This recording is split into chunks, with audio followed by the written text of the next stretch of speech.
আপনাদের প্রত্যেককে স্বাগত জানাচ্ছি। আজকে 3 নভেম্বর 2025 সাল এবং রয়েছে সোমবার। অবশেষে নিম্নচাপ তৈরি হয়ে গেছে এবং নিম্নচাপ এগোবে উত্তর এবং উত্তর পশ্চিম দিকে।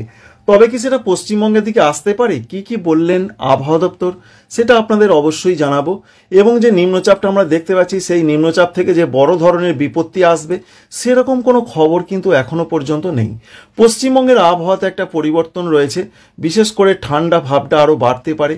এই ঠান্ডা ভাব আবার কমতে পারে, কারণ নতুন করে আগামীকাল একটি পশ্চিমী ঝঞ্ঝা প্রবেশ করবে। এই সমস্ত বিষয়বস্তু বাংলার আবহাওয়াতে কেমন থাকতে পারে আগামী কয়েকদিন, সেটাই আপনাদের সঙ্গে শেয়ার করার চেষ্টা করব।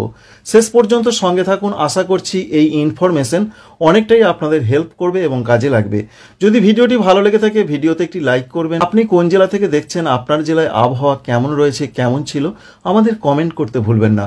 এই মুহূর্তে যেটা আমরা লক্ষ্য করতে পারছি যে পূর্ব মধ্য বঙ্গোপসাগর এবং সংলগ্ন মায়ানমার উপকূল, এই যে মায়ানমার, এই যে রয়েছে বিশেষ করে পূর্ব মধ্য বঙ্গোপসাগর, এখানে নিম্নচাপটি তৈরি হয়ে গেছে। তবে নিম্নচাপ যে অতি গভীর নিম্নচাপ হবে সেরকম কোনো খবর নেই। এই নিম্নচাপ কোন দিকে এগোতে পারে, যেটা ভারতীয় আবহাওয়া দপ্তর বলছেন, এই নিম্নচাপ উত্তর এবং উত্তর পশ্চিম দিকে এগোবে, ঠিক এইভাবে এগোনোর সম্ভাবনা রয়েছে। তবে সেটা পশ্চিমবঙ্গের দিকে আসার কোনো সম্ভাবনা কিন্তু নেই। এটা যেতে পারে বাংলাদেশ উপকূল এবং সংলগ্ন মায়ানমারে আগামী 24 থেকে 48 ঘন্টার মধ্যে। অর্থাৎ নিম্নচাপটা ঠিক এই জায়গাতে আসার সম্ভাবনা রয়েছে, অর্থাৎ এই উপকূলে ঢুকবে।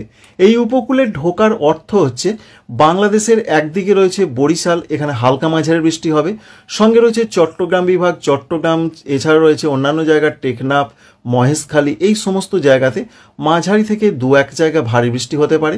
সঙ্গে রয়েছে কুমিল্লা বাংলাদেশের, এছাড়া রয়েছে ভারতবর্ষের মিজোরাম, ত্রিপুরা, এখানে বেশ কিছুটা বৃষ্টির পূর্বাভাস রয়েছে, বিশেষ করে 4 তারিখ রাত থেকে 5 তারিখ 6 তারিখ সকাল পর্যন্ত সময়। এছাড়া রয়েছে মণিপুর, নাগাল্যান্ড, এখানে বিক্ষিপ্ত হালকা মাঝারি বৃষ্টি হবে। আর মায়ানমারের দিকে তো ভালো রকম বৃষ্টি হবে, তো সে ব্যাপারে আমরা যাচ্ছি না। এই রয়েছে মোটামুটি নিম্নচাপের ডিরেকশন এবং নিম্নচাপের জন্য কতটা প্রভাব পড়তে পারে। আমরা